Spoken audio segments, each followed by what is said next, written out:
গল্পের শুরুতেই দেখা যায় 5 জন মানুষ মনুমেন্ট ভ্যালির খাড়া একটা পাহাড়ে উঠছে। এই পাহাড়গুলো ভীষণ বিপজ্জনক। এই 5 জনের মধ্যে 3 জন একই পরিবারের, বাবা রয়্যালস, মেয়ে অ্যানি আর ছেলে পিটার। তবে তাদের সাথে থাকা বাকি 2 জন অতটা দক্ষ ছিল না। ওই 2 জন সবার ওপরে ছিল, কিন্তু হঠাৎ ব্যালেন্স হারিয়ে নিচে পড়ে যেতে শুরু করে। তারা 5 জনই একটা দড়িতে একে অপরের সাথে বাঁধা ছিল, তাই একে একে সবাই পাহাড় থেকে ছিটকে ঝুলে পড়ে। এই একটা দড়ি 5 জনের ভার সইতে পারছিল না। মনে হচ্ছিল খুব দ্রুতই সবাই নিচে পড়ে মারা যাবে। সবার ওপরে থাকা ওই 2 জন একসময় দড়ি ছিঁড়ে অনেক ওপর থেকে নিচে পড়ে যায়। এখন দড়িতে ঝুলে আছে রয়্যালস, তার ছেলে পিটার আর মেয়ে অ্যানি। ধীরে ধীরে দড়িটি আলগা হয়ে যাচ্ছিল। রয়্যালস তার মেয়েকে বলে, পাহাড়ে কোনোভাবে হুক আটকানোর চেষ্টা করো, যাতে দড়িটা একটু সাপোর্ট পায়। কিন্তু অ্যানির হাত কোনোভাবেই পাহাড়ের ওপর ফাটল পর্যন্ত পৌঁছাচ্ছিল না। রয়্যালস বুঝতে পারে এখন তাকে কি করতে হবে। সে ছিল সবার নিচে, আর তার ঠিক ওপরে ছিল পিটার। সে পিটারকে বলে তার পকেট থেকে ছুরি বের করতে। পিটার ছুরি বের করলে সে তাকে বলে, দড়িটা কেটে দাও, এতে আমি পড়ে যাব, দড়ির ভারটা একটু কমে যাবে, আর তুমি আর অ্যানি বেঁচে যাবে। আসলে বাবা তার 2 সন্তানকে বাঁচাতে নিজের জীবন উৎসর্গ করতে চাইছিলেন, কিন্তু অ্যানি চিৎকার করে পিটারকে নিষেধ করছিল, আর পিটার এটা করতে চাচ্ছিল না। কিন্তু তাদের বাবা জানতেন দড়িটা না কাটলে 3 জনই মারা যাবে। রয়্যালস তখন পিটারকে বলে যে, তুমি তো বুঝতে পারছো দড়ি না কাটলে কি হবে। তাই শেষ পর্যন্ত বাধ্য হয়ে পিটারকে দড়ি কাটতে হয়, আর রয়্যালস সঙ্গে সঙ্গে নিচে পড়ে মারা যান। এই ঘটনার 3 বছর পার হয়ে যায়। পিটার এর পর থেকে আর কখনোই পাহাড়ে চড়েনি। সে এখন ন্যাশনাল জিওগ্রাফির চ্যানেলের জন্য কাজ করে। একদিন একটি ডকুমেন্টারি শুট করার সময় সে জানতে পারে একটি টিম K2 পাহাড়ে চড়তে যাচ্ছে। K2 হলো পৃথিবীর 2য় সর্বোচ্চ পর্বতশৃঙ্গ। তখন সে আরও জানতে পারে যে ওই টিমে তার বোন অ্যানিও আছে, যে এখন একজন নামকরা পর্বতারোহী। তাকে অনেক মানুষ চেনে। পিটার তার বোনের সাথে দেখা করতে যায়, কিন্তু অ্যানি আজও তার বাবার মৃত্যুর জন্য তার ভাইকে দায়ী মনে করে। সে পিটারকে ওই কাজের জন্য এখনও ক্ষমা করতে পারেনি। এই অভিযানে 5 জন যাচ্ছে, যার মধ্যে একজন তার বোন অ্যানি। আর আগামী বুধবারের মধ্যে তাদের পর্বতের শিখরে পৌঁছাতে হবে। এই দলের মূল স্পন্সর হলো ইলিয়ট ভ্যান নামের এক ধনী ব্যবসায়ী, যার নিজস্ব এয়ারলাইন্স আছে। বুধবার যখন সে পাহাড়ের চূড়ায় থাকবে, তখন তার এয়ারলাইন্সের প্রথম ফ্লাইটটি K2 এর ওপর দিয়ে যাবে। ওই সময় সে ওইখানেই থাকবে। আসলে এটা ছিল তার কোম্পানির এক ধরনের মার্কেটিং, যার জন্য সে প্রত্যেক সদস্যকে ভালো অ্যামাউন্টের টাকাও দেবে। অভিযানে যাওয়ার আগের রাতে সেখানে একটি পার্টি হয়। এই পার্টিতে উইক নামে এক ব্যক্তি আসে, যে এর আগেও K2 জয় করেছে, তাই তার এখানকার প্রত্যেকটা জায়গা অনেক ভালো করে চেনা। সে ইলিয়টকে সাবধান করে দেয় যে ওপরে আবহাওয়া খারাপ হলে বিপদ হতে পারে। কিন্তু ইলিয়ট অনেক আত্মবিশ্বাসী ছিল। সে বলে যে আমাদের সাথে ওয়েদার এক্সপার্ট আছে। সে বলেছে আগামী 2 মাসের মধ্যে আবহাওয়া খারাপ হওয়ার কোনো সম্ভাবনা নেই। উইক তখন বলে যে, ধরো আবহাওয়া খারাপ হয়ে গেল, তাহলে কিন্তু সেখানে তোমরা মারা যেতে পারো। তখন তোমাদের মধ্যে কে ঠিক করবে কে বাঁচবে আর কে মরবে? ইলিয়ট তখন বলে যে এই টিমের মধ্যে যে সব থেকে বেশি যোগ্য সেই টিম লিডার হয়, আর আমাদের টিম লিডার হলো টম। সে আমাদের সবার থেকে এসব বিষয়ে অনেক এক্সপার্ট। এই কথা শুনে উইক সেখান থেকে চলে যায়, আর তাঁবুতে ফিরে গিয়ে নিজের দড়ি কাটতে শুরু করে। এরপর সেই রাতের অন্ধকারের মধ্যে উইক একা পাহাড়ে চড়া শুরু করে দেয়। পরের দিন ওই 5 জনের পাহাড়ের দিকে রওনা হয়। যখন তারা 26,000 ফুট উচ্চতায় পৌঁছায়, তখন রেডিওতে জানানো হয় যে ঝড়ের পূর্বাভাস আছে। তাদের লিডার টম তখন ফিরে যাওয়ার কথা বললেও ইলিয়ট রাজি হয় না। সে বলে তারা লক্ষ্য থেকে মাত্র 1 ঘন্টা দূরে আছে, আর তুফান তো অনেক আস্তে আস্তে বাড়ছে, তার আগেই আমরা সেখানে পৌঁছে যেতে পারবো। এমনও হতে পারে ঝড়টা বেঁকে উত্তর দিকে চলে যেতে পারে, তাই এত দূর এসে আমাদের ফিরে যাওয়া উচিত হবে না। চলো আমরা সামনের দিকে এগোই। টম তো কোনোভাবেই এগোতে চাচ্ছিল না, কিন্তু ইলিয়ট আর অ্যানি বলছিল আমাদের সামনে যাওয়াই উচিত, এখান থেকে ফিরে যাওয়া মানে বোকামি করা। তাই এরপর তারা 5 জন ওই 26,000 ফুট থেকে আরও উপরের দিকে উঠতে শুরু করে। এদিকে নিচে বেস ক্যাম্পে বসে পিটার যখন এই খবর শোনে যে তারা এই ঝড় তুফানের মধ্যেও আরও উপরের দিকে উঠছে, সে খুব চিন্তিত হয়ে পড়ে। সে রেডিওতে টমকে আবার সতর্ক করে দেয় যে দক্ষিণ দিক থেকে বড় ঝড় আসছে, তাই এখন যদি তোমরা ফিরে না আসো তাহলে কিন্তু সবাই বিপদে পড়বে। এটা শুনে টম আবারও ফিরে যেতে চাইলেও ইলিয়ট তাকে বুঝিয়ে শুনিয়ে রাজি করে ফেলে। এমনকি সে এটাও বলে যে তুমি অলরেডি 2 বার এভারেস্ট জয় করে ফেলেছো, আর আজকে যদি তুমি সামান্য ঝড়ের ভয়ে তাও আসবে কিনা শিওর নয়, সেজন্য যদি নিচে চলে যেতে চাও তাহলে কিন্তু এই আফসোস তোমার সারা জীবন থেকে যাবে। তাই ফিরে যাওয়ার চিন্তা বাদ দিয়ে তারা আবারও ওপর দিকে উঠতে শুরু করে। নিচে পিটার দূরবীন দিয়ে দেখছিল তারা ফিরছে না। পিটার তো প্রচণ্ড দুশ্চিন্তায় পড়ে যায়, কারণ ওদের মধ্যে তার বোনও আছে। বাবাকে সে আগে হারিয়েছে, এখন আর কোনোভাবে বোনকে সে হারাতে চায় না। এদিকে ওপরে পাহাড়ে আসলে প্রচণ্ড ঝড় শুরু হয়ে যায়।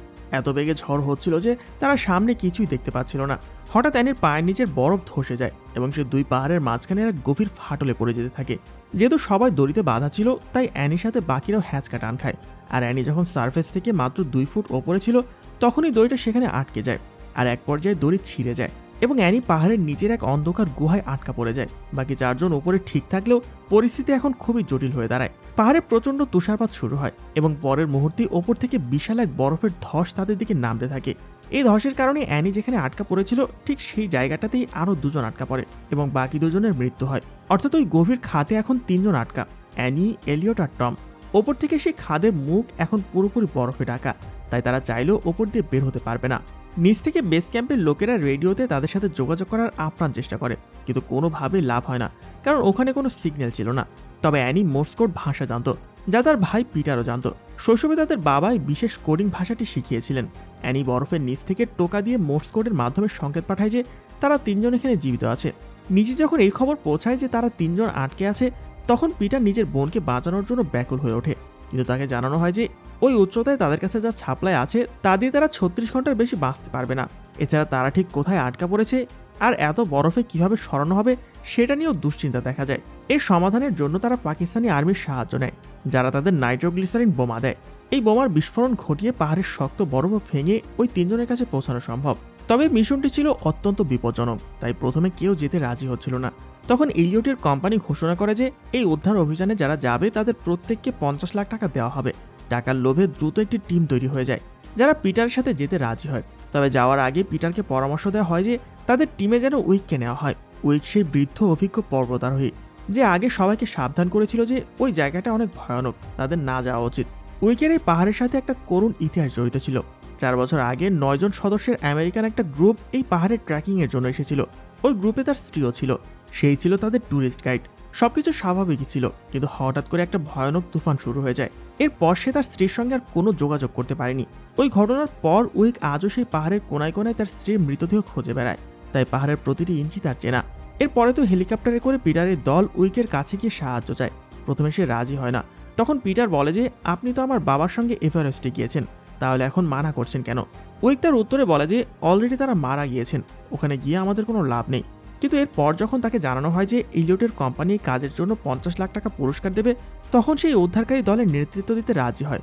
তবে সে সাফ জানিয়ে দেয় যে এখন থেকে আমি যা বলবো তাই হবে। এদিকে বরফের নিচে আটকা পড়া ওই তিনজনের অবস্থা ক্রমে খারাপ হতে থাকে। সেখানে অক্সিজেনের প্রচণ্ড অভাব আর হাড় কাঁপানো শীত। তাদের হাতে সময় আছে মাত্র 22 ঘন্টা। এই সময়ের মধ্যে উদ্ধার করা না গেলে ফুসফুসে জল জমে বা শ্বাসকষ্টে তারা মারা যাবে। এই সমস্যা থেকে বাঁচার জন্য তাদের কাছে হেক্সামেথাসন নামে একটি ওষুধ ছিল, যা তাদের শ্বাস নিতে সাহায্য করছিল, কিন্তু সেই ওষুধের পরিমাণ ছিল খুবই কম। টমের অবস্থা ছিল সবচেয়ে শোচনীয়, কারণ ওপর থেকে পড়ার সময় সে গুরুতর চোট পেয়েছিল এবং তার ওষুধের ব্যাগটিও হারিয়ে ফেলেছিল। অ্যানি যখন তাকে নিজের ভাগ থেকে ওষুধ দিয়ে সাহায্য করতে চায়, তখন স্বার্থপর এলিয়ট অ্যানিকে বাধা দেয় আর বলে যে টম এমনিতেও বাঁচবে না, তাকে ওষুধ দেওয়া মানে নিজের জীবন বিপন্ন করা। কিন্তু অ্যানি তার কথা না শুনে নিজের ভাগের ওষুধ থেকে টমকে ইঞ্জেকশন দেয়। এলিয়ট আসলে অনেক নিষ্ঠুর একটা ব্যক্তি, অথচ এই মানুষগুলোর আজ এই করুণ দশা হয়েছে শুধুমাত্র তার লোভ আর জেদের কারণে। এদিকে সময় যতই যেতে থাকে, গুহার ভেতরে পরিস্থিতি আরো ভয়াবহ হয়ে ওঠে। অ্যানি আর টম ওখানে আটকা থাকলেও এলিয়টের মনে তাদের জন্য কোনো দয়া নেই। সে যে কোনো মূল্যে শুধু নিজেকে বাঁচাতে যায়। অন্যদিকে পিটার আর উইক আর সাথে 4 জন সদস্যকে নিয়ে হেলিকপ্টারে করে পাহাড়ের ওপর দিকে পৌঁছান। তবে হেলিকপ্টার আর বেশি ওপরের দিকে যেতে পারবে না দেখে তারা বাকি পথ হেঁটে যাওয়ার সিদ্ধান্ত নেয়। তারা 2 জন করে মোট 3টি দলে ভাগ হয়ে আলাদা আলাদা রাস্তা দিয়ে সেই জায়গার দিকে রওনা হয় যেখানে অ্যানিরা বরফের নিচে চাপা পড়ে আছে। পিটার আর উইক আছে এক দলে। ওই বরফের পাহাড়ে চড়ার সময় উইক পিটারকে বলে, তুমি তোমার বাবার দড়ি কেটে একদম ঠিক কাজ করেছিলে। ওনার কাছে ছুরি থাকলে উনিও একই কাজ করতেন। আসলে এতদিন পিটারের মনে একটা অপরাধবোধ কাজ করত যে সে নিজের হাতে তার বাবার দড়ি কেটেছে, তাই সেই ঘটনার পর সে আর পাহাড়ে চড়েনি। আজ বহু বছর পর সে আবার পাহাড়ে উঠেছে, তাও শুধুমাত্র নিজের বোনকে বাঁচানোর জন্য। এরপর উইক রেডিওতে অ্যানিদের জানিয়ে দেয় যে তারা খুব শীঘ্রই উদ্ধার করতে আসছে। উইক আগে থেকে এলিয়টকে অপছন্দ করত, কারণ সে জানতো এলিয়ট লোক ভালো নয়। এদিকে অ্যানির শরীরও খারাপ হতে শুরু করেছে। টম তাকে ইঞ্জেকশন নিতে বললেও এলিয়ট বাধা দেয় আর কটূক্তি করে বলে যে ওর ইঞ্জেকশন নিয়ে আর কোনো দরকার নেই, কারণ আমার মানা করা সত্ত্বেও ও বেশি মায়া দেখাতে গিয়ে তোমাকে ইঞ্জেকশন দিয়ে দিয়েছিল, তাই এখন তাকে ইঞ্জেকশন ছাড়া এই যন্ত্রণা ভোগ করতে হবে আর অপেক্ষাও করতে হবে। অ্যানি তখন এলিয়টকে বলে, তুমি তো বাঁচতে চাও তাই না? ওই দেখো সামনে একটা ব্যাগ পড়ে আছে, ওটাতে ওষুধ আছে। আসলে তাদের দলের অন্য একজনের ব্যাগ ওখানে পড়েছিল, কিন্তু সেই ব্যাগটা এমন একটা বিপজ্জনক জায়গায় ছিল যে সেখান থেকে ওটা আনা মানে নিজের জীবন বাজি রাখা। এলিয়ট তো কোনোভাবেই ওখানে যেতে যাচ্ছে না, কারণ সে তো স্বার্থপর, নিজেরটা ছাড়া আর কারোটাই বোঝে না। তখন অ্যানি নিজের জীবন বিপন্ন করে হামাগুড়ি দিয়ে ব্যাগটি নিয়ে আসে। ব্যাগে আরও 4টি ইঞ্জেকশন ছিল। অ্যানি একটা টমকে দেয়, কিন্তু নিজের অবস্থা খারাপ হওয়া সত্ত্বেও সে সাথে সাথে ইঞ্জেকশন নেয় না, কারণ সে জানতো সামনে আরো কঠিন সময় আসছে। অন্যদিকে বাইরে উদ্ধারকারী দলের অন্য একটি টিমে একটা ছেলে আর একটা মেয়ে ছিল। বরফে পা পিছলে ছেলেটি খাদের কিনারায় ঝুলে পড়ে। মেয়েটি তাকে বাঁচাতে গিয়ে নিজেও ঝুলে যায়। তখনই তাদের ব্যাগ থেকে নাইট্রোগ্লিসারিন বোমা নিচে পড়ে বিশাল এক বিস্ফোরণ ঘটে। বিস্ফোরণে তারা বেঁচে গেলেও কিছুক্ষণ পর এক বিশাল বরফের ধস এসে ছেলেটিকে ভাসিয়ে নিয়ে যায়, আর সে ওখানেই মারা যায়। মেয়েটি কোনো মতে বেঁচে গিয়ে পিটারের কাছে পৌঁছায়। এদিকে রোদের তাপে বোমাগুলো যাতে বিস্ফোরিত না হয় তাই পাকিস্তানি আর্মি তাদের নির্দেশ দেয় বোমাগুলো ছায়ায় বরফ দিয়ে ঢেকে রাখতে। পিটারের দল সেটা করলেও অন্য দলের ব্যাগে থাকা বোমা থেকে নাইট্রোগ্লিসারিন লিক করছিল, ফলে সেখানে একটা ভয়াবহ বিস্ফোরণ ঘটে এবং ওই দলের দুজনই মারা যায়। তবে এই বিস্ফোরণের ফলে ওই জায়গার অনেক বরফ সরে যায় এবং নিচ থেকে একটি মৃতদেহ বেরিয়ে আসে। উইক তো দেখে পুরো চমকে ওঠে, কারণ এ আর কেউ নয়, তার নিজের স্ত্রী, যে 4 বছর আগেই পাহাড়ে নিখোঁজ হয়েছিল। উইক প্রচণ্ড ইমোশনাল হয়ে পড়ে। তখন তার স্ত্রীর গাল স্পর্শ করে আর তার আংটিটি নিজের আঙুলে পরে নেয়। এরপর সে আবার বরফ সরিয়ে কিছু একটা খোঁজার চেষ্টা করে। পিটার তখন পেছন থেকে এসে উইককে একটি ওষুধের বক্স দেখিয়ে জিজ্ঞেস করে, তুমি কি এটা খুঁজছিলে? বক্সটি খুলে উইক দেখে ওটাতে একটা ওষুধ নেই। 4 বছর আগে উইকের স্ত্রীও এইভাবে ঝড়ে আটকা পড়েছিল। যদি তখন তাকে সেই সময় ডেক্স ওষুধ দেওয়া হতো তবে সে হয়তো মারা যেত না। উইক তখন বুঝতে পারে ওই সময় তার স্ত্রীর সাথে এলিয়টও ছিল। এলিয়ট পরে ইন্টারভিউতে বলেছিল যে তাদের ওষুধের বক্স হারিয়ে গিয়েছিল, কিন্তু আসল সত্য হলো ইলিয়ট সব ওষুধ একা নিয়েছিল আর উইকের স্ত্রীকে এইভাবে কষ্ট পেয়ে মরতে হয়েছে। সব সত্যি জানতে পেরে উইক প্রতিশোধের নেশায় উন্মত্ত হয়ে ওঠে। সে গর্জে উঠে বলে যে আমি ওকে ছাড়বো না। পিটার তাকে শান্ত করার চেষ্টা করে বলে, আমি তোমাকে ওকে খুন করতে দেব না। কিন্তু উইক গর্জে উঠে বলে, এই 24,000 ফুট উচ্চতায় মানুষ ঠিকঠাক দাঁড়াতে পারে না, তাই আগে তুমি নিজেকে সামলাও। এখানে আমার হাত থেকে এলিয়টকে আর কেউ বাঁচাতে পারবে না। এই বলে সে একাই সামনের দিকে এগিয়ে যায়। ওদিকে রাত বাড়লে অ্যানি রেডিওতে তার ভাই পিটারের সাথে যোগাযোগ করে। তারা কাছাকাছি থাকায় সিগন্যাল পাওয়া যাচ্ছিল। অ্যানি তার ভাইকে বলে, পিটার তুমি ফিরে যাও, তোমার এখানে পৌঁছানোর আগে আমরা হয়তো কেউ আর বেঁচে থাকবো না। অ্যানির অবস্থা তখন খুবই শোচনীয়। টমও মৃত্যুর কোলে ঢলে পড়েছে আর এলিয়টের শরীরও ভেঙে পড়েছে। পিটার তখন 24,000 ফুট উচ্চতায় আর অ্যানিরা 26,000 ফুট উপরে। সেখানে পৌঁছাতে আরও কয়েক ঘন্টা সময় লাগবে, অথচ অ্যানির হাতে আছে মাত্র 2 ঘন্টা। কিন্তু পিটার নাছোড়বান্দা, সে বলে, যাই হয়ে যাক, আমি তোমাদের কাছে পৌঁছাবই। সেই রাতে যখন অ্যানি ঘুমানোর চেষ্টা করছিল তখন সুযোগ বুঝে এলিয়ট টমের কাছে যায়। সে টমের মুখ চেপে ধরে তাকে বাতাসের ইঞ্জেকশন দিয়ে মেরে ফেলে। কিছুক্ষণ পর অ্যানি জেগে উঠে দেখে টম মারা গেছে। পাশের সিরিঞ্জ পড়ে থাকতে দেখে সে বুঝে যায় যে এলিয়টও তাকে মেরেছে, যাতে তাকে আর ওষুধ ভাগ দিতে না হয় এবং এলিয়ট নিজে বেশিক্ষণ বাঁচতে পারে।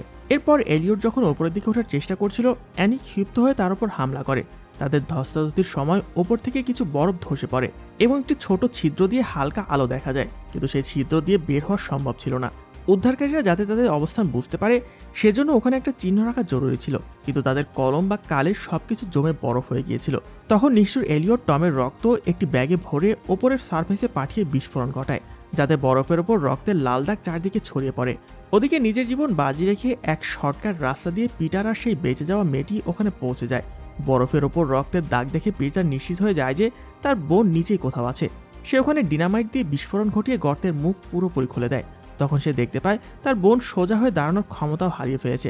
পিটার নিচে দড়ি ফেলে দেয় আর এলিয়ট অ্যানিকে দড়িতে বেঁধে দেয়, কিন্তু তাদের ওপরে টেনে তোলা ছিল অসম্ভব কঠিন কাজ। দড়ির হুকটি আলগা হয়ে খুলে আসছিল। ঠিক সেই মুহূর্তে কেউ একজন এসে নিজের পা দিয়ে হুকটি চেপে ধরে। সে কিন্তু আর কেউ নয়, উইক। মানে শেষমেশ উইক এসেই তাদের হেল্প করলো। উইকও ওখানে পৌঁছে গেছে। সে অ্যানিকে নিরাপদে একপাশে সরিয়ে রেখে নিজেই নিচে নামতে শুরু করে।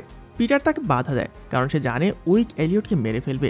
নিচে নামার পর এলিয়ট উইকের ওপর হামলা করে, কারণ সে জানতো উইক তার স্ত্রীর মৃত্যুর প্রতিশোধ নেবে। কিন্তু অবাক করার বিষয় হলো উইক তাকে না মেরে উল্টো তার কোমরের হুক লাগিয়ে দেয়। উইকের কাছে সুযোগ থাকা সত্ত্বেও সে তাকে মারে না। এখন তারা চারজনই একই দড়িতে ঝুলে আছে। ওপর থেকে মেয়েটি আর পিটার তাদের টানছিল। হঠাৎ যে বরফের ওপর তারা দাঁড়িয়েছিল সেটি ধসে যায়। এখন পিটার, ওই মেয়েটি, উইক আর এলিয়ট সবাই একই দড়িতে ঝুলছে। ওপরে থাকা মেয়েটি একা চারজনের ভার বেশিক্ষণ সইতে পারছিল না। উইক তখন নিজের পকেট থেকে ছুরি বের করে। পিটার বুঝে যায় উইক কি করতে যাচ্ছে, ঠিক যেমনটা তার বাবা করেছিলেন। পিটার চিৎকার করে নিষেধ করে, কিন্তু দড়ি না কাটলে সবাই মারা যাবে। এলিয়ট নিচে ঝুলছিল আর বাঁচার জন্য চিৎকার করছিল, কারণ সে মরতে চায় না।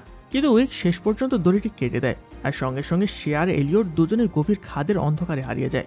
শেষ পর্যন্ত পিটার তার বোন অ্যানি আর সেই মেয়েটিকে নিয়ে নিচে বেস ক্যাম্পে ফিরে আসে।